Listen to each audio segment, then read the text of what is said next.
এখন তো দেখা যায় কত মাজারের কোনো অভাব নাই। এখান থেকে ঢাকা চলে যাবেন, রাস্তার মধ্যে কত না মাজার, কোনোটা বাবার মাজার, কোনোটা মায়ের মাজার, কোনোটা খালার মাজার, ঠিক কিনা?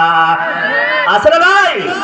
কত মাজার, ল্যাংটা বাবার মাজার, খেতা বাবার মাজার, পাগলা বাবার মাজার, এরকম আছে না নাই?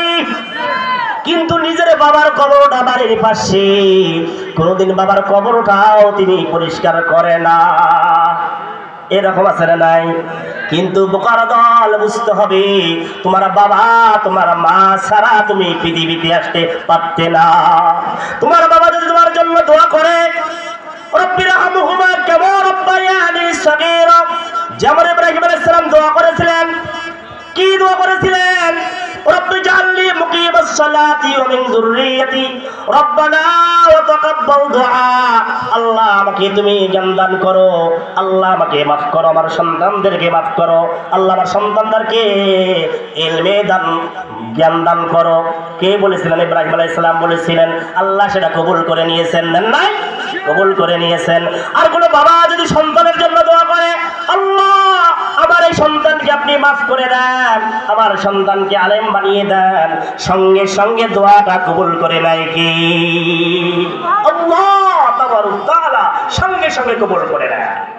মা যদি দোয়া করে, আল্লাহ আমার সন্তানটাকে তুমি মাফ করে দেন, সঙ্গে সঙ্গে কবুল করে কি? একটা হাদিস মনে পড়ে গেল, আল্লাহ তাবারক তাআলার একজন বিশাল, একজন বিখ্যাত আলেম, আল্লাহর একজন আলেম বাইজিদ বুস্তামি রাহমাতুল্লাহ আলাইহি, নাম শুনেছেন কি শুনেন নাই? এই বাইজিদ বুস্তামি রাহমাতুল্লাহ আলাইহি কি করলেন? একদিন হঠাৎ ছোট্ট মানুষ বাইজিদ বুস্তামি রাহমাতুল্লাহ আলাইহি, ওই সময় তিনি তোর কিছুই বোঝেন না, ওই সময় কোরআনের কোনো জ্ঞানও তার নাই। এমন সময় মায়ের কি শিক্ষা দেখেন, মা অসুস্থ হয়ে পড়েছেন, বাবাও বাড়িতে নাই, মা অসুস্থ হয়ে পড়েছেন, জ্বরে আক্রান্ত। ওই বাইজিদ বুস্তামির মা বলতেছে, গভীর রাত, ঠান্ডার দিন, বলছে পানি পানি পানি, পিপাসায় আমার বুকটা ফেটে যায়, পিপাসার জন্য আমার বুকটা ফেটে যায়, গলাটা ফেটে যায়। যদি দেখা যায় কারো জ্বর বেশি হয়, পানির কিন্তু পিপাসা লাগে কি লাগে না? পানির কিন্তু খুব পিপাসা লাগে অনেক সময়। ওই সময় বাইজিদ বুস্তামি রাহমাতুল্লাহ আলাইহির মা পানি পানি বলে চিৎকার করে। ওই সময় বাইজিদ বুস্তামি যখন দেখতে পেলেন বাড়ির মধ্যে কেউ নাই, মা পানি পানি বলে চিৎকার করে, বাইজিদ বুস্তামি তখন পানির জন্য পানির খোঁজ করতেছিলেন, বাড়ির মধ্যে কোনো পানি নাই। এমন সময় তিনি কি করলেন? একটা ভান্ডুলিয়া, একটা তিনি জগ কিংবা একটা বাটি নিয়ে পানির জন্য চলে গেলেন। যখন পানির জন্য চলে গেলেন বাহিরে, এমন সময় ঝর্ণার কাছে গেলেন, পানি নিলেন। পানি নেওয়ার পর পানির ওই ভান্ডটা মাটিতে রাখলেন না, না রেখে নিয়ে বাড়িতে চলে আসলো। আসার পর দেখতেছে বাইজিদ বুস্তামির মা ঘুমিয়ে পড়েছে। বাইজিদ বুস্তামির মা কি হয়েছে? ঘুমিয়ে পড়েছে। বাইজিদ বুস্তামির মা ঘুমিয়ে পড়েছে। ছোট্ট বাইজিদ ভাবতেছে মা অসুস্থ হয়ে জ্বরে আক্রান্ত, ঘুমাইতে পারে না। মা যেহেতু পানির জন্য চিৎকার করে করে ঘুমিয়ে পড়েছে, এখন যদি মাকে ডাকতে যায়, মার ঘুমটা নষ্ট হয়ে যাবে। কি করা যায়? পানিটা একটা পেয়ালার মধ্যে নিলেন, একটা গ্লাসের মধ্যে নিলেন, আর বাকি পানিগুলো রেখে দিলেন। মার সামনে দাঁড়িয়ে দাঁড়িয়ে আছে, মা ঘুমিয়ে পড়েছে। রাত্রিটা সারা রাতটা বয়ে চলে যাচ্ছে, সারা রাতটা শেষ হয়ে যাচ্ছে। যখন ফজরের আযান আসতেছে, ভেসে আসতেছে আল্লাহু আকবার, আল্লাহু আকবার, আল্লাহ মহান, আল্লাহ মহান, সঙ্গে সঙ্গে মার ঘুমটা ভেঙে গেল। এমন সময় দেখতেছে ছোট্ট বাইজিদ পানির দাঁড়িয়ে আছে। এমন সময় বাইজিদ বুস্তামির মা বলে, বাবা তুমি পানি নিয়ে কেন দাঁড়িয়ে আছো? বলতেছে, মা তুমি পানির জন্য পানি পানি বলে যখন চিৎকার করতেছিলাম, বাড়ির মধ্যে কোনো পানি পাই নাই, না পাওয়ার পরে আমি যখন বাহিরে চলে গেলাম, ঝর্ণা থেকে পানিগুলো আমি সেখান থেকে নিয়ে আসলাম। ঝর্ণা থেকে যখন পানিগুলো নিয়ে আসলাম, আসার পর দেখি তুমি ঘুমিয়ে পড়েছো। মা আমি যদি তোমাকে ডাকতে যাই, তোমার জানি ঘুমটা নষ্ট হয়ে যাবে, তুমি জানি হয়তো কষ্ট পাবা, এই জন্য তোমাকে আমি ডাকতে পারি নাই মা, এই জন্য আমি তোমাকে ডাকি নাই। সঙ্গে সঙ্গে বাইজিদ বুস্তামির মা ওই পানির বাটিটা নিয়ে পানিগুলো পান করলো, আর বলল, বাইজিদ রে, তোর জন্য আমার মনটা ভরে গেল, তুই একটা আল্লাহর ওলি হয়ে যাবি। বলেন সুবহানাল্লাহ। বাইজিদ বুস্তামির মা নামাজের জন্য দাঁড়িয়ে গেলেন, আল্লাহর কাছে বললেন, আল্লাহ আমার এই বাইজিদকে তুমি তোমার রহমতের চাদর দিয়ে তুমি ঢেকে দাও। আমার এই বাইজিদকে এই পৃথিবীর মধ্যে একজন বিখ্যাত আলেম তুমি বানিয়ে দাও। বলেন সুবহানাল্লাহ। বাইজিদ বুস্তামি রহমাতুল্লাহ আলাইহি একজন আল্লাহর ওলি হিসেবে এই পৃথিবীতে তার নাম লেখা হয়ে গেছে, ঠিক কিনা? ও সালমান রাজি বুস্তামি কথাটা বুঝতে গিয়েছিলাম। ওই সময় ঈসা বলবে, ঈসা রুহুল্লাহ বলবে, আমি পারবো না, যেহেতু আল্লাহ তাবারক তাআলাকে আমার সঙ্গে তারা শিরক করেছে, আমার কথা বলেছে যে আমি আল্লাহর পুত্র সন্তান। না না, আমি পারবো না। আমি তোমাদেরকে একটা রাস্তা দেখিয়ে দিতে পারি। এই রাস্তাটা হচ্ছে আখিরি পয়গম্বর মুহাম্মদ সাল্লাল্লাহু আলাইহি ওয়াসাল্লাম। বলেন সুবহানাল্লাহ। মানুষগুলো শুনবে কোথায়? আখিরি পয়গম্বর মুহাম্মদ সাল্লাল্লাহু আলাইহি ওয়াসাল্লাম। আল্লাহ তাবারক তাআলা বলেন মুহাম্মাদুর রাসূলুল্লাহ ওয়াল্লাযীনা মাআহু আশিদ্দাউ আলাল কুফফারি রুহামাউ বাইনাহুম তারাহুম রুকআন সুজদান ইয়াবতাগুনা ফাদলাম মিনাল্লাহি ওয়া রিদওয়ানা। বলেন আল্লাহু আকবার। আল্লাহ তাআলা বলেন তোমার নাম মুহাম্মদ রাসূলুল্লাহ সাল্লাল্লাহু আলাইহি ওয়াসাল্লাম। তোমার সঙ্গে তোমার যে সাথীগুলো থাকে এগুলো কাফেরদের জন্য বজ্র কঠোর, কাফেরদের জন্য বজ্র কঠোর, আর মুমিনদের জন্য কুসমকমল, মুমিনদের জন্য সহায়ক। তারা সব সময় ইমানদারদেরকে সহযোগিতা করে। বলুন সুবহানাল্লাহ। একজন মুসলমান আর একজন মুসলমানের ভাই, ঠিক কিনা? একজন মুসলমান আর একজন মুসলমানের কি ভাই, দিনী ভাই।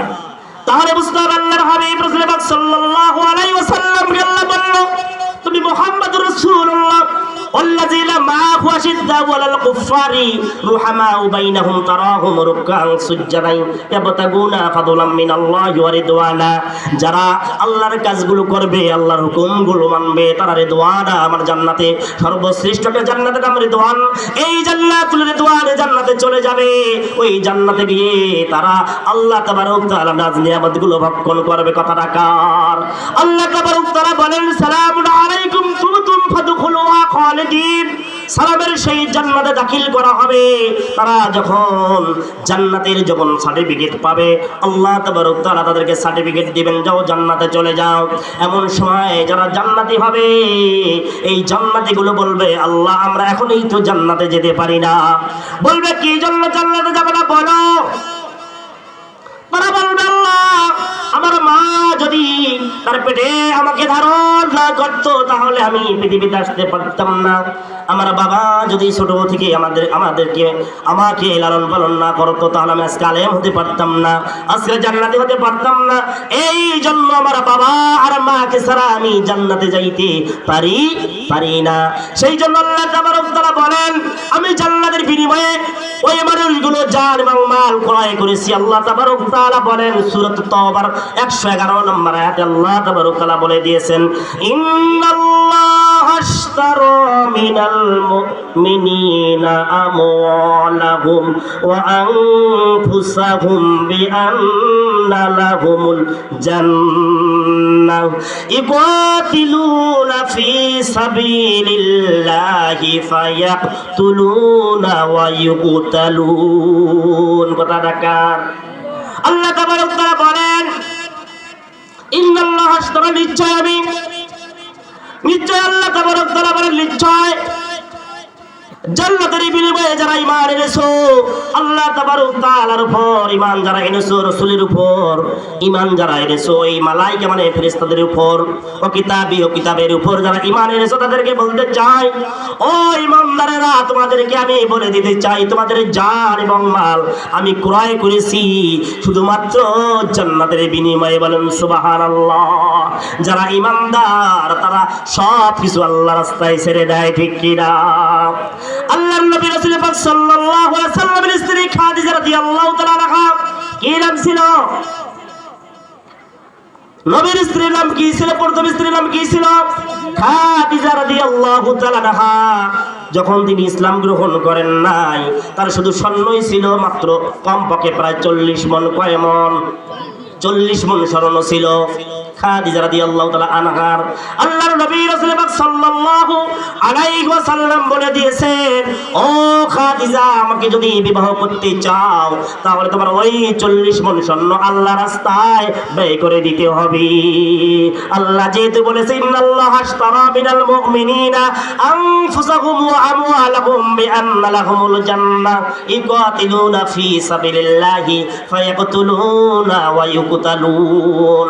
আল্লাহ রাস্তায় যদি তুমি জান মালগুলো কুরবানি করে দিতে পারো, আল্লাহ তাবারক তাআলা তোমাদেরকে জান্নাত অবধারিত করে দিয়ে দেবে। বলেন সুবহানাল্লাহ। আল্লাহর নবী রাসূল পাক সাল্লাল্লাহু আলাইহি ওয়াসাল্লাম একদিন নয়, দুই দিন নয়, মক্কাতুল মুকাররমায় 13টা বছর কষ্ট করে কালেমার দাওয়াত দিলেন। কয়টা বছর? 13টা বছর কালেমার দাওয়াত দিলেন। কালেমার দাওয়াত দিতে গিয়া কতই না কষ্টের সম্মুখীন হলেন, কতই না নির্যাতিত হলেন, কতই না মারি খেলেন। মার কি খান নাই? মার কি খান নাই? আল্লাহর নবীর মামার বাড়ি ছিল তায়েফের প্রান্তর। কোথায় ছিল?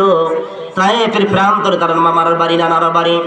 আল্লাহর নবী রাসূল পাক সাল্লাল্লাহু আলাইহি ওয়াসাল্লাম মক্কাতুল মুকাররমায় যখন থাকতে পারেন না, চিন্তিত হয়ে গেলেন কোথায় যাওয়া যায়, কোথায় গেলে আমাকে সাপোর্ট দিবে, কোথায় গেলে আমার লোকগুলো ভারী হবে। এক পর্যায়ে সিদ্ধান্ত নিল, তাহলে আমাকে তায়েফে যেতে হবে, তায়েফের লোকগুলোকে দাওয়াত দিতে হবে, কালেমার দাওয়াত দিতে হবে। এক আল্লাহর লা ইলাহা ইল্লাল্লাহু মুহাম্মাদুর রাসূলুল্লাহ সাল্লাল্লাহু আলাইহি ওয়াসাল্লাম। এক আল্লাহ ছাড়া কোনো ইলাহ নাই। কয় আল্লাহ ছাড়া ইলাহ নাই? এক আল্লাহ, কোনো ইলাহ নাই। এক আল্লাহ ছাড়া কোনো ইলাহ নাই। লা ইলাহা ইল্লাল্লাহ।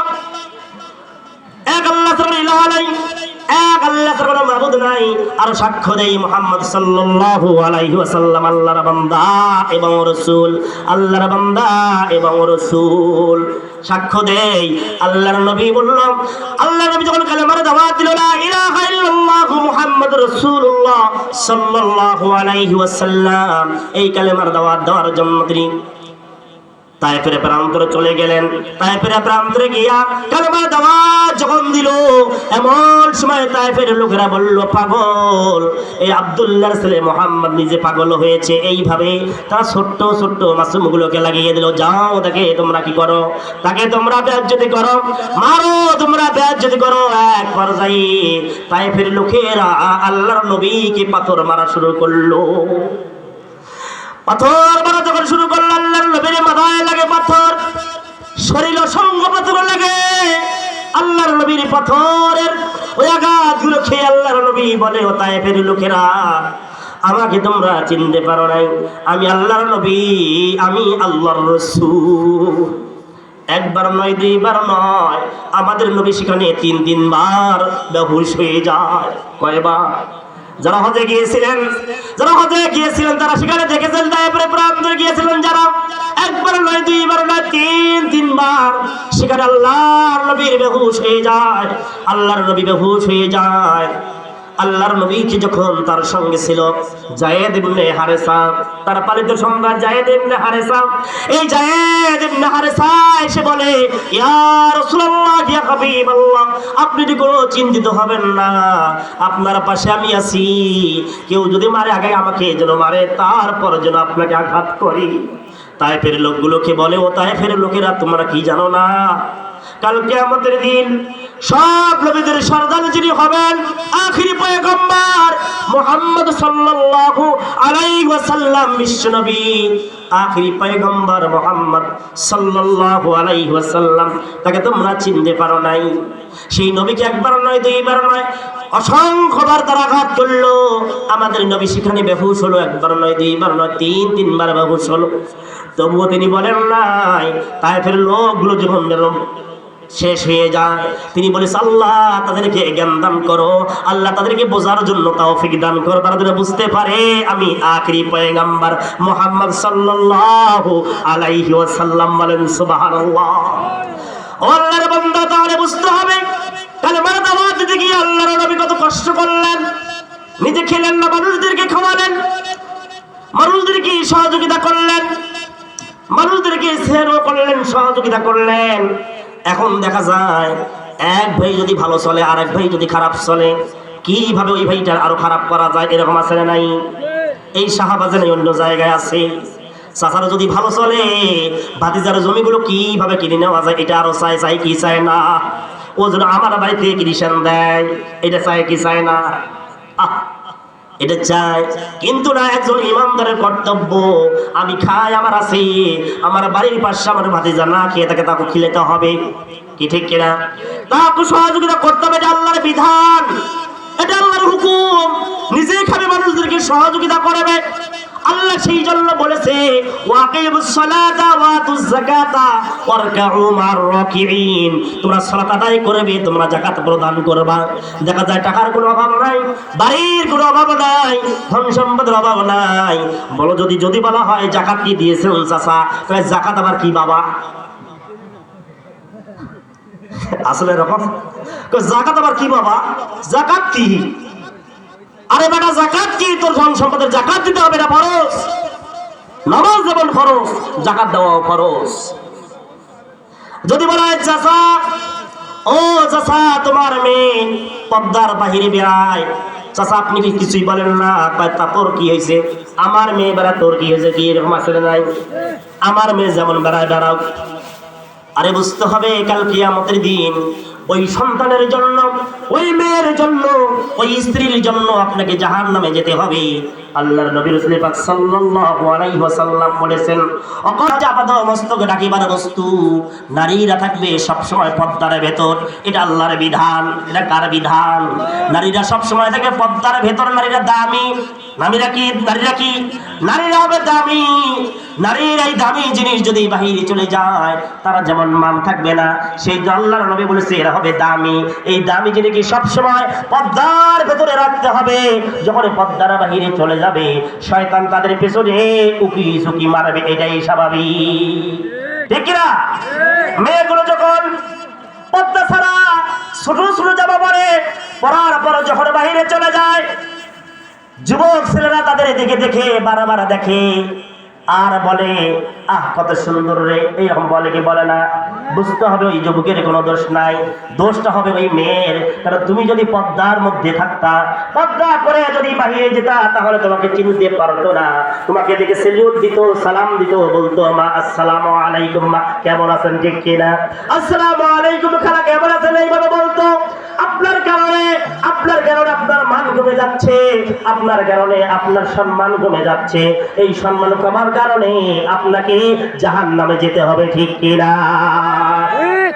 আল্লাহর নবী রাসূল পাক সাল্লাল্লাহু আলাইহি ওয়াসাল্লাম যা খেতেন তার মেয়েদের জন্য নিয়ে আসতেন।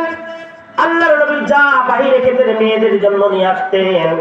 হঠাৎ দেখা যায় কিছুই পাওয়া যাচ্ছে না, বাড়ির খানাগুলো শেষ হয়ে যাচ্ছে, শুকনো খাবারগুলো শেষ হয়ে গেল, আটাগুলো শেষ হয়ে গেল। এমন সময় খাতুনে জান্নাত ফাতিমা রাদিয়াল্লাহু তাআলা আনহা আল্লাহর নবীকে বলে, বাবা বাড়ির খানাগুলো তো শেষ হয়ে গেল, বাবা কি খাবো? আমার শরীরটা কেমন জানি ধরপকড় করে, কেমন জানি করে বাবা। বাবা একদিন নয়, 2 দিন নয়, 3 দিন থেকে বাড়িতে আর পাক হয় না বাবা, শুকনো জিনিসগুলো শেষ হয়ে গেল। আল্লাহর নবী রাসূল পাক সাল্লাল্লাহু আলাইহি ওয়াসাল্লাম বললেন, কোনো চিন্তার কোনো কারণ নাই, আল্লাহর ইবাদত করি, আল্লাহর হুকুমগুলো আমরা মেনে নিয়েছি, আল্লাহর ইবাদত করি। ওই আল্লাহ একটা ইমানদারের জন্য, একটা মুত্তাকির জন্য যেহেতু জিম্মাদার, আল্লাহর পক্ষ থেকে আমাদের খাবার এসে যাবে, বলুন সুবহানাল্লাহ।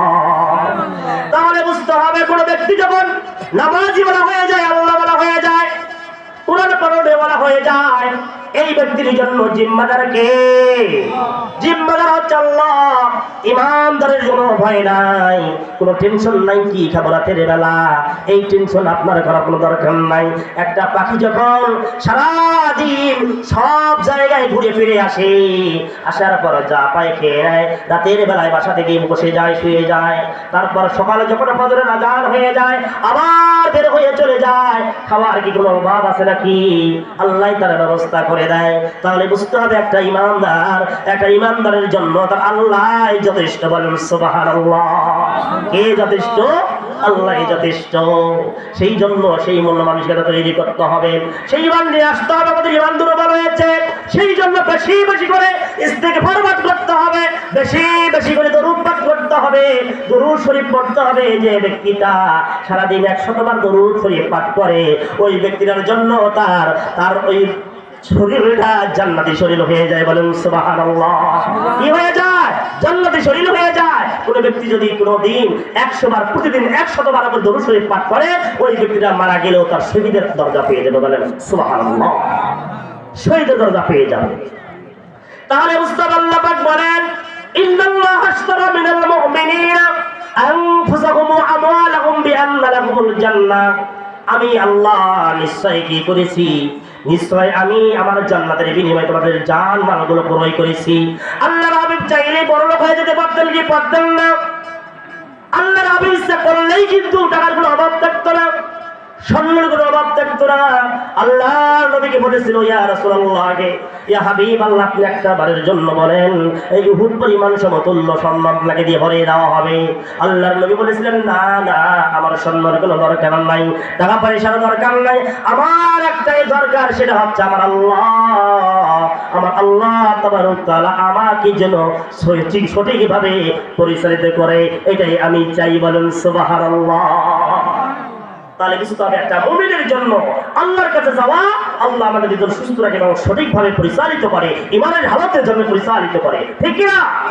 ইমানের হালতে পরিচালিত করতে হবে। আল্লাহর নবী দোয়া করেছিলেন আল্লাহর কাছে। আল্লাহর নবীর চাচা আব্দুল্লাহ ইবনে আব্বাসের জন্য আল্লাহর নবী দোয়া করেছিলেন, ওমা আল্লামনাহুল কিতাব, আল্লাহ আমার চাচাকে আপনি কোরআনের জ্ঞান করুন, কোরআনের জ্ঞান দান করুন। কিসের জ্ঞান দান করুন? কোরআনের জ্ঞান দান করুন। আমাদেরকে চাইতে হবে কোরআনের জ্ঞান। দেখা যায় আমাদের সন্তানগুলো, অনেকের সন্তান আছে এখনো কোরআন পড়া জানে না, অনেকের সন্তান আছে এখনো দাঁড়িয়ে প্রস্রাব করে না দাঁড়িয়ে প্রস্রাব করে। এখনো দেখা যায় অনেকের সন্তান আছে উযুর ফরজ কয়টা জানে না, গোসলের ফরজ কয়টা জানে না। এরকম আছে না নাই? আছে। কিন্তু বুঝতে হবে এটা শেখা ছিল আমাদের জন্য ফরজ। আল্লাহর হাবিব বলেন, তালাবুল ইলমি ফারিদাতুন আলা কুল্লি মুসলিম ওয়াল মুসলিমা। প্রত্যেকটি নর এবং নারীর উপর কোরআনুল কারীম শিক্ষা করা, ইলমে দ্বীন শিক্ষা করা ফরজ আইন। ফরজ আইন কি না? ফরজ আইন। আল্লাহর হাবিব রাসূল পাক সাল্লাল্লাহু আলাইহি ওয়াসাল্লাম তার মেয়েকে খাতুনে জান্নাতকে বলল, মা কোনো টেনশন করো না, আল্লাহর পক্ষ থেকে যদি আসে তোমাকে আমি না দিয়ে আমি আল্লাহ রাসূল খাবো না। বলেন সুবহানাল্লাহ। এইভাবে 4 দিন চলে যায়, 5ম দিন চলে যাচ্ছে, 6ষ্ঠ দিনে পর হয়ে যায়। 7ম দিনে যখন পড়ে গেল, এমন সময় ওমর রাদিয়াল্লাহু তাআলা তিনিও চিন্তিত হয়ে গেলেন। ওমরের বাড়িতে 5 দিন থেকে চুলা জ্বলে না, শুকনো খাবার যেগুলো ছিল সেগুলো শেষ হয়েছে, শুকনো খাবার শেষ হয়ে গেছে, কি করা যায়? উনি চিন্তিত হয়ে পড়েছে, আমার সন্তানগুলো কি খাবে, আমার ছোট্ট সন্তান আব্দুল্লাহ কি খাবে, চিন্তিত হয়ে গেছে। আবু বকর রাদিয়াল্লাহু তাআলা আনহু তার বাড়িতে 1 দিন নয় 2 দিন নয় 6 দিন থেকে চুলা জ্বলে না, শুকনো খাবারগুলো শেষ হয়ে গেল। ওমর রাদিয়াল্লাহু আনহু আবু বকরকে বলে, আবু বকর, আমার বাড়িতে চুলা জ্বলে না, খাবারগুলো নাই, কি করা যায়? আবু বকর বলে, ওমর, আমার বাড়িতে তো খাবার নেই, কি করা যায়?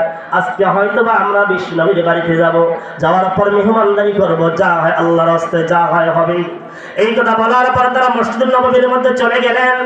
মসজিদুল নববীর মধ্যে গিয়া জোহরের নামাজ আদায় করলেন। আল্লাহর হাবিব রাসূল পাক সাল্লাল্লাহু আলাইহি ওয়াসাল্লাম যখন তার শরীরটা খারাপ হতো, একটা লাঠি নিয়ে তিনি মসজিদে আসতেন।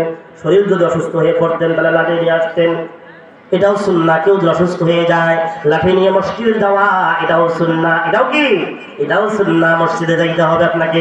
আপনি অসুস্থ থেকে বাড়িতেই পড়বেন সারাদিন না, আপনাকে মসজিদে যেতে হবে। মসজিদের একটা হক আছে। মসজিদে কি আছে?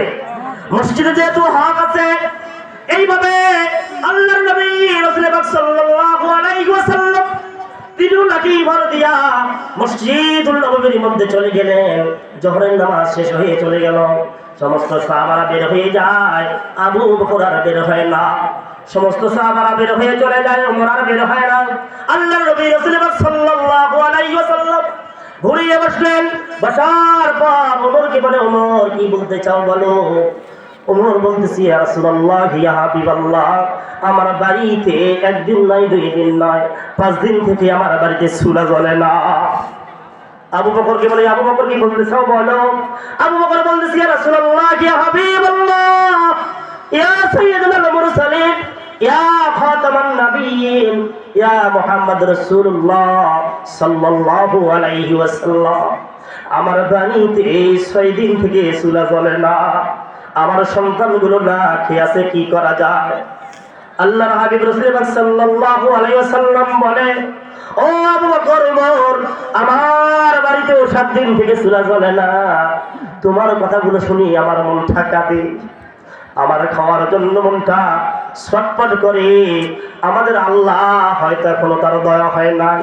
আজকে চলো, আজকে আমরা কোনো সাহাবার বাড়িতে মেহমানদারি করব। আজকে হয়তো কোনো সাহাবার বাড়িতে মেহমানদারি করবো, চলো। আবু বকর বের হলো, ওমর বের হয়ে চলে গেল। আল্লাহর নবী রাসূলুল্লাহ সাল্লাল্লাহু আলাইহি ওয়াসাল্লাম মসজিদুল নববী থেকে একটু দূরে আবু আইয়ুব আনসারীর বাড়িতে চলে গেল। আবু আইয়ুব আনসারীর বাড়িতে চলে গেল। আবু আইয়ুব আনসারীর বাড়িতে গিয়া সালাম দিল, আসসালামু আলাইকুম ইয়া আহলাল বাইত, ও বাড়ির মালিক, কে আছো, বের হয়ে আসো। এমন সময় বাড়ি থেকে একটা কথার আওয়াজ আসলো, কে আসছো, বলো, কথা বলো, কে? আমি আবু আইয়ুব আনসারীর স্ত্রী, বাড়িতে আবু আইয়ুব আনসারী নাই।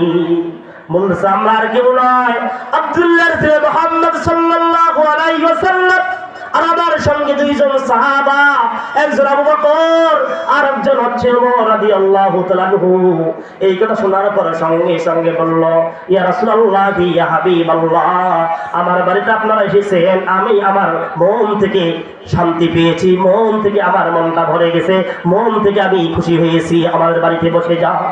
এই কথা বলার পর আবু আইয়ুব আনসারী স্ত্রী চলে গেল আবু আইয়ুব আনসারীর কাছে। খেজুর বাগানে গিয়া আবু আইয়ুব আনসারীকে বলতেছে, ও স্বামী, আমার বাড়িতে এমন মেহমান এসেছে, এই মেহমান আর কোনোদিন আসে নাই। কোন মেহমান এসেছে বলো? এই মেহমান কোনোদিন আসে নাই, এমন মেহমান আমি আর কোনোদিন দেখি না। কোন মেহমান? যে আব্দুল্লাহর ছেলে মুহাম্মদ সাল্লাল্লাহু আলাইহি ওয়াসাল্লাম, তিনি আমার বাড়িতে মেহমানদারি করার জন্য এসেছি। বলুন সুবহানাল্লাহ। তাহলে বুঝতে হবে মেহমানদারি করা সুন্নাত। কারো বাড়িতে যদি মেহমান আসে, বুঝতে হবে আপনার বাড়িতে রহমত আসতেছে। আল্লাহর হাবিব রাসূলুল্লাহ সাল্লাল্লাহু আলাইহি ওয়াসাল্লামকে সাহাবারা জিজ্ঞাসা করতেন, ইয়া রাসূলুল্লাহ, ইয়া হাবিবাল্লাহ, আল্লাহ তাবারক ওয়া তাআলা কখন তার মনটা খুশি থাকে, ভালো লাগে কখন? আল্লাহ নবী বলে, কোন ব্যক্তি যখন কোন ব্যক্তির বাড়িতে আল্লাহ যখন এই ভালোবাসে, কোন ব্যক্তির বাড়িতে যখন মেহমানদারি করার জন্য যায়, আল্লাহর পক্ষ থেকে সেই বাড়িতে রহমত আসতেই থাকে, আল্লাহ ওই ব্যক্তির উপর সন্তুষ্ট হয়ে যায়। বলেন সুবহানাল্লাহ। আগে দেখতাম, আজ থেকে কয়েক বছর আগে, বাড়িতে যদি খাওয়ার সময় কোনো লোক আসতো, তাদেরকে না খাওয়া পর্যন্ত যাইতে দিত না, এরকম ছিল না? আর এখন যদি খাওয়ার সময় কেউ আসে, বলে কি, পরে আগে বিদায় দেয়, এরকম হয় কিনা? আছে না? কোনো বাড়িতে দেখা যায় মেহমান আসলে মন খারাপ হয়, এরকম আছে কি নাই? মন খারাপ করে, মেহমান আসছে, মন খারাপ করা যাবে না। আপনাকে সন্তুষ্ট থাকতে হবে, আপনার মনটা উজাড় করে দিতে হবে, যাতে তা দিয়ে আপনাকে আপ্যায়ন করতে হবে। এটা আল্লাহর নবীর সুন্নাত, এটা রাসূলের সুন্নাত। বলেন সুবহানাল্লাহ। এই সুন্নাত আমরা ছেড়ে দেব না। আপনি যদি টাকা পয়সা থাকে, আপনি যেভাবে পারেন সম্মান করবেন। টাকা পয়সা না তাকে যা থাকবে তাই দিয়ে একটা খেজুর কিংবা গ্লাস পানি দিয়ে সম্মান করবেন। তাও যদি না পারেন, তাকে মিষ্টি মিষ্টি কথা বলে তাকে বিদায় করে দেবে। এটাই রাসূলের সুন্নাত, এটাই রাসূলের সুন্নাত। আল্লাহর নবী রাসূলুল্লাহ সাল্লাল্লাহু আলাইহি ওয়াসাল্লাম আবু আইয়ুব আনসারীর বাড়িতে চলে গেল। আবু আইয়ুব আনসারীর স্ত্রী যখন তার স্বামীকে বলতেছিল, ও আমার স্বামী, আমার বাড়িতে এমন মেহমান এসেছে আর কোনোদিন আসে নাই, তার জন্য আমি কি করতে পারি বলো? বলতেছে, বাড়িতে কি জবের আটা আছে? হ্যাঁ আছে। জবের আটা কোনোদিন রুটি বানাও, আর একটা ছাগলকে জবাই করে সেই গোশতগুলো তুমি ভুনা পাকাও, আমি আসতেছি। সঙ্গে সঙ্গে বাড়িতে গিয়ে জবের আটা দিয়ে রুটি বানানো শুরু করে দিলাম। একটা ছাগল জবাই করলেন, করার পর সেগুলোকে ভুনা পাকাইলেন। পাকার পর আবু আইয়ুব আনসারী নিজেও চলে আসলো। আসার পর আল্লাহর নবীকে বসতে দিলেন। আল্লাহর নবী বসে পড়লেন, সাহাবা কেরাম বসে পড়লেন, দস্তরখানা বিছিয়ে দিলেন। দেওয়ার পর যখন ওই জবের আটা রুটি আর গোস্তগুলো দিচ্ছিলেন, আল্লাহর নবীর চোখের পানিগুলো আল্লাহর নবী আর আটকাতে পারেন না। আল্লাহর নবী বলতেছে, ও ওমর, ও আবু বকর, আমি এই খানাগুলো কেমন করে মুখে দেব? আমার মেয়ে খাতুনে জান্নাত, তিনিও না খেয়ে বাড়িতে বসে আছে, আর আমি কথা দিয়েছি মা, তোমাকে না দিয়ে আমি মুখে দেব না। ও ওমর, আবু বকর, যাও যাও, চলে যাও, একটা রুটি আর কিছু গোস্ত আমার মেয়েকে আগে পৌঁছে দাও, তারপর এই খানা আমি মুখে দেব। কেমন ভালোবাসা, কেমন মহব্বত ছিল বলার ভাইয়েরা। তাহলে বুঝতে ইমানের জন্য, কালেমার জন্য মহব্বত কেমন ছিল। আল্লাহ সেই জন্য তাদেরকে জান্নাত দান করেছেন, সেই জন্য মুমিনদেরকে আল্লাহ জান্নাত দিবেন। ইন্নাল্লাহ আশতারা মিনাল মুমিনিনা আনফুসাহুম ওয়া আমওয়ালাহুম বিআন্না লাহুমুল জান্নাহ। কথাটা আল্লাহর। আমি ওই জান মালের বিনিময়ে জান্নাত দেব, এত সহজ না, এত সহজ না। আল্লাহ তাবারক ওয়া তাআলা বলেন, ইউকাতিলুনা ফি সাবিলিল্লাহ। কথাটা কার? কথাটা আল্লাহর। ইউকাতিলুনা ফি সাবিলিল্লাহ, আল্লাহর রাস্তায় জিহাদ করতে হবে। কার রাস্তায় জিহাদ করতে হবে? আল্লাহর রাস্তায় জিহাদ করতে হবে।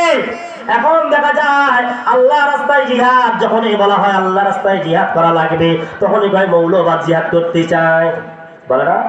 তাই মৌলবাদ জিহাদ করতে চায়, মৌলবাদ টুপি পরাতে চায়, মৌলবাদ নামাজের কথা বলে, এরকম বলে কি বলে না? আমরা তো মূলবাদ, মূল থেকে মৌলবাদ। আমরাই তো আল্লাহর কথাগুলো মানি, আমরাই তো রাসূলের সুন্নাহগুলোকে ধারণ করি, ঠিক কিনা? আমরা বামপন্থী নই, আমরা ডানপন্থী, আমরা আল্লাহ ওয়ালা, আমাদের জন্যই জান্নাত, ঠিক কিনা? সেই জন্য বুঝতে হবে আমরা যেমন নামাজি আল্লাহ ওয়ালা, আমরা যাকে অনুসরণ করব, অনুকরণ করব, নামাজি ওয়ালাকেই করব, ঠিক কিনা? আল্লাহ তাআলা বলেছেন, ওয়ারকাউ মা'আর রাকিঈন, তোমরা রুকু করো, আর যারা রুকু করে তাদের সঙ্গে তোমার সঙ্গ বাঁধো। কি বাঁধো? সঙ্গবদ্ধভাবে চলো। তাহলে বুঝতে হবে আমাদের নিতে হবে নামাজি, ঠিক কিনা? আমাদের নেতা আল্লাহ ওয়ালা, ঠিক কিনা? আমরা মুসলমানকে নেতা মানতে পারি না, পারি কি? আমরা মুসলমানকে নেতা মানতে পারি না, আমরা বেনামাজিকে নেতা মানতে পারি না, আমরা জুয়াখোরকে নেতা মানতে পারি না, আমরা ঘুষখোরকে নেতা মানতে পারি না। মানতে পারি কি? মানতে পারি না। আমরা আমাদের নেতা হবে নামাজিওয়ালা নেতা, আল্লাহওয়ালা, যারা নামাজ পড়ে, আল্লাহর হুকুম বাস্তবায়িত করতে চায়, ইনসাফের মধ্যে থাকতে চায়, আল্লাহর হুকুম প্রচারণ হবে, চলবে, আল্লাহ হুকুম মোতাবেক চলবে, এটাই তারা করতে চায়, তাদের সঙ্গে আমরা সঙ্গবদ্ধ থাকবো ইনশাআল্লাহ। কি বলেন? তাহলে বুঝতে পারলে তাবারক তাআলা কি বলেন? আমাদেরকে বুঝতে হবে আল্লাহ তাবারক তাআলা সূরাতুত তাহরিমে বলেছেন, ইয়া আইয়ুহাল্লাযীনা আমানু কু আনফুসাকুম ওয়া আহলিকুম নারা। ইয়া আইয়ুহাল্লাযীনা আমানু, ঈমানদার করে রাখো, আনফুসাকুম, তোমরা নিজে বাঁচো আর তোমার আহলকে বাঁচাও। এখন দেখা যায় আমরা নিজেও তো বাঁচতে পারি না, আহলকেও বাঁচাতে পারি না। ও মা বোনেরা, দেখো, আহলকেও বাঁচাতে হবে, কথাটা কার? আল্লাহর। এখন দেখা যায় আমরা নামাজে যাই, আমাদের সন্তানগুলোকে নামাজের কথা বলি না, আমাদের মেয়েগুলোকে পর্দার কথা বলি না, বলি নাকি? বলি না। আমাদের মেয়েগুলোকে নামাজের কথা বলি না, আমাদের স্ত্রীগুলোকে নামাজের কথা বলি না। আল্লাহ তাবারক তাআলা জানেন যে তোমরা যদি তাদেরকে না বলো, তারা ক্ষতিগ্রস্তর মধ্যে পড়ে যাবে, তারা না আমার আগুনের মধ্যে জ্বলতেই থাকবে। সেই জন্য কি করতে হবে? ইয়া আইয়ুহাল্লাযীনা আমানু কু আনফুসাকুম ওয়া আহলিকুম নারা। ও ঈমানদার গণেরা, তোমরা নিজে বাঁচবে এবং তোমার আহলকে বাঁচাতে হবে। বাঁচাতে হবে কি হবে না? আমাদের সন্তানগুলোকে অবশ্যই দ্বীনি শিক্ষা দিতে হবে। দিতে হবে কি হবে না? আমাদের সন্তানগুলোকে দ্বীনি শিক্ষা দিতে হবে, কোরআন শিক্ষা দিতে হবে, অবশ্যই অবশ্যই দ্বীনি শিক্ষা দিতে হবে। দ্বীনি শিক্ষা না দিয়ে যদি চলে যান, কাল কিয়ামতের দিনে সন্তান বলবে, আল্লাহ, আমার এই বাবা কোনোদিন নামাজের কথা বলে নাই, বাবা, আল্লাহ, আমার এই বাবা কোনোদিন রোজার কথা বলে নাই, আল্লাহ, এই বাবা আমাকে কোনোদিন কোরআন শিক্ষার কথা বলে নাই, আজকে আমাকে যে জাহান্নাম দিতে চাও। দ্বিতীয় বক্তার আগমন, দ্বিতীয় বক্তার আগমন, লিল্লাহে তাকবীর, লিল্লাহে তাকবীর। ও ভাই বন্ধুগণ, বুঝতে হবে ইয়া আইয়ুহাল্লাযীনা আমানু কু আনফুসাকুম ওয়া আলাইকুম নারা, নিজে বাঁচতে হবে, আলকে বাঁচাতে হবে। কথাটা যেহেতু আল্লাহর, কথাটা কার? কথাটা যেহেতু আল্লাহ তাবারক তাআলার, ওই সময় বুঝতে হবে আমরা নিজে বাঁচবো, আলকেও বাঁচাতে হবে। আল্লাহর নবী রাসূল পাক সাল্লাল্লাহু আলাইহি ওয়াসাল্লাম যখন উহুদের প্রান্তরে চলে যায়, এমন সময় বলতেছে, ও সাহাবারা, ও সাহাবা, তোমাদেরকে মাল দেওয়া লাগবে, এটা আল্লাহর হুকুম। মাল দেওয়া লাগবে, জান দেওয়া লাগবে, যেহেতু আল্লাহ তাবারক তাআলা বলেছে, ইন্নাল্লাহা আশতারা মিনাল মুমিনিনা আনফুসাহুম ওয়া আমওয়ালাহুম বিআন্না লাহুমুল জান্নাহ। ওই ঈমানদারদের জান মাল আমি জান্নাতের বিনিময়ে ক্রয় করে নিয়েছি। যদি তোমরা জান্নাতে যেতে চাও, তোমাদের মালগুলোকে আল্লাহর রাস্তায় দেওয়া লাগবে, তোমাদের জানগুলোকে আল্লাহর রাস্তায় দেওয়া লাগবে, তাহলে জান্নাত তোমরা পাবা। আর যদি মনে করো না না, জানও দেব না, মালও দেব না, আমি জান্নাতে যাব, জান্নাত কারো মামার বাড়ি নয় যে বললেই আপনি জান্নাতে চলে যাবেন, ঠিক কিনা? জান্নাতে যাইতে হলে আল্লাহর হুকুমগুলো মানতে হবে, আল্লাহর ইবাদতগুলো করতে হবে। যেমন সাহাবা কেরামেরা ইবাদত করার জন্য তারা দিনের পর দিন না খেয়েছিলেন, তাদের ধন সম্পদগুলো আল্লাহর রাস্তায় বিলিয়ে দিয়েছিলেন কি দেন নাই? বিলিয়ে দিয়েছিলেন কি দেন নাই? বিলিয়ে দিয়েছেন। সেই জন্য আল্লাহর নবীর সাহাবা জামু রাদিয়াল্লাহু তাআলা আনহু আল্লাহর নবীকে বলতেছি, ইয়া রাসূলুল্লাহ, ইয়া হাবিবাল্লাহ, ইয়া রাসূলুল্লাহ, ইয়া হাবিবাল্লাহ, আপনি যেহেতু বলেছেন জান্নাতের বিনিময়ে জান মালগুলো আল্লাহ রাস্তায় ব্যয় করতে হবে, আল্লাহর হুকুম, আল্লাহর ওয়াদা, আল্লাহর কথা, সেই জন্য আমার মাল তো নাই, আমার জানটা আমি উৎসর্গ করে দিতে চাই। বলেন সুবহানাল্লাহ। ওই উহুদের প্রান্তরে জামর রাদিয়াল্লাহু তাআলা আনহু শহীদ হয়ে গেল, তার স্ত্রী দৌড় দিয়া উহুদের প্রান্তরে গিয়া দেখে উহুদের অবস্থা বেশি ভালো না, শহীদ যারা হয়েছে তারা পড়ে আছে। আল্লাহর হাবিবের কাছে গিয়া বলতেছি, ইয়া রাসূলুল্লাহ, ইয়া হাবিবাল্লাহ, আমার স্বামীকে আমি একটা বারের জন্য দেখতে চাই। সমস্ত সাহাবাকে তোলা যায়, কিন্তু দেখা যায় জামর রাদিয়াল্লাহু তাআলা আনহু উহুদের প্রান্তর থেকে তোলা যায় না। এমন সময় বলতেছে, কি কেমন কথা ছিল যে ওই উহুদের প্রান্ত থেকে, উহুদের মাটি থেকে জামরকে তোলা যায় না, কি তার কথা? তার স্ত্রী বলতেছে, ইয়া রাসূলুল্লাহ, ইয়া হাবিবাল্লাহ, যখন আমার স্বামী বাড়ি থেকে বের হয়ে আসে, আমার স্বামী দূর নফল নামাজ পড়ে, আল্লাহর কাছে বলেছে, আল্লাহ, আমি উহুদের ময়দানে গেলাম, আমার বদলাই যেন আমার রাসূল ফিরে আসে, আমি যেন উহুদের প্রান্তরে থেকে যেতে পারি। বলেন সুবহানাল্লাহ। আল্লাহর নবী রাসূল পাক সাল্লাল্লাহু আলাইহি ওয়াসাল্লাম এমন সময় উহুদের ময়দানে জামরের স্ত্রীকে বলতেছে, জামরের স্ত্রী, কোনো চিন্তিত হবে না, তোমার তিনটা সন্তান শহীদ হয়ে গেছে, তোমার স্বামী শহীদ হয়েছে, তোমার স্বামী সন্তান জান্নাতের উচ্চ মাকাম তারা পেয়েছে। বলেন সুবহানাল্লাহ। তাহলে জান্নাতের জন্য আমাদেরকে জানমালগুলো দিতে হবে, আল্লাহর হুকুমগুলো আমাদেরকে আদায় করতে হবে, ঠিক কিনা? আল্লাহ তাবারক তাআলা আমাদেরকে সবাইকে সেই তৌফিক দান করুন।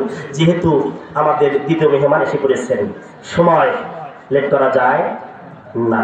মা বোনদের জন্য ওয়াজ করার কথা ছিল কিছুটা। মা বোনকে বলতে চাই, মা বোনেরা, তোমরা তোমার স্বামীর খেদমত করবেন। স্বামী যদি তোমাদের জন্য সন্তুষ্ট থাকে, তুমি জান্নাতি। স্বামী যদি স্ত্রীর জন্য সন্তুষ্ট থাকে, আর ওই স্ত্রী যদি নামাজিয়ালা হয়ে যায়, আল্লাহওয়ালা হয়ে যায়, আর স্বামী যদি সন্তুষ্ট থাকে, বুঝতে হবে ওই মহিলা জান্নাতি। আর যদি আপনি নামাজিরা হন, আল্লাহওয়ালা হন, স্বামীর খেদমত করেন না, স্বামীর কথা মতো যদি না চলেন, মা যতই ওয়াজ শোনেন, যতই কিছু করেন না কেন, আপনি জান্নাতে যেতে পারবেন না। আল্লাহর নবী মেয়ে জয়নবকে বিবাহ দিয়েছিলেন। জয়নবকে যখন বিবাহ দিলেন, আল্লাহর নবী রাসূল পাক সাল্লাল্লাহু আলাইহি ওয়াসাল্লাম, তা জয়নব মুসলমান হলেন, তার স্বামী এখনো মুসলমান হন নাই। তাকে ওই সময় সাহাবা কেরাম ধরে নিয়ে গেলেন।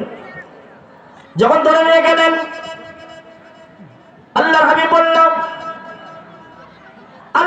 বলল, ও সাহাবারা, ওটা জয়নবের স্বামী, আমার জামাতা, আমার জামাইকে মুক্তিপণ নেওয়া হবে, তারপর ছেড়ে দেওয়া হবে। মুক্তিপণের জন্য একটা হার পাঠিয়ে দিলেন তার স্ত্রী জয়নব। কি পাঠিয়ে দিলেন? একটা হার। এই হারটা যখন পাঠিয়ে দেওয়া হলো, হারটা আল্লাহর নবীর কাছে যখন পৌঁছে গেল, আল্লাহর নবী এই হারটা দেখে চোখের পানি কোনো আর আটকাতে পারেন না। বলতে, ও সাহাবারা, আমার প্রাণ প্রিয় স্ত্রী খাদিজা রাদিয়াল্লাহু তাআলা আনহা এই হারটা জয়নবকে দিয়েছিল। আমার খাদিজা নাই, এই হারটা দেখে আমার মনটা ভরে গেল। যেহেতু জয়নব তার স্বামীর জন্য এত ভালোবাসে, স্বামীকে ভালোবাসার জন্য তার হারটা তিনি মুক্তিপণ হিসেবে দিয়েছে। এই মুক্তিপণ হিসেবে যখন দিয়েছে, তোমরা যদি কিছু না মনে করো, জয়নবের স্বামী সহ আর এই হারটা তোমরা ফিরিয়ে দিতে পারো। বলেন সুবহানাল্লাহ। তারপর তিনি ইমান এনেছেন। যাই হোক, আলহামদুলিল্লাহ, মা বোনেরা অবশ্যই স্বামীর খেদমত করবেন, স্বামীর কথা মতো চলবেন ইনশাআল্লাহ। আল্লাহ তাবারক ওয়া তাআলা সবাইকে সেই তৌফিক দান করুন, আল্লাহর হুকুমগুলো যথাযথভাবে মানার তৌফিক দান করুন। বলেন আমিন। ওয়া আখিরু দাওয়ানা আলহামদুলিল্লাহি রাব্বিল আলামিন। আসসালামু আলাইকুম ওয়া রাহমাতুল্লাহি ওয়া বারাকাতুহু। এখনো যারা বাহিরে আছেন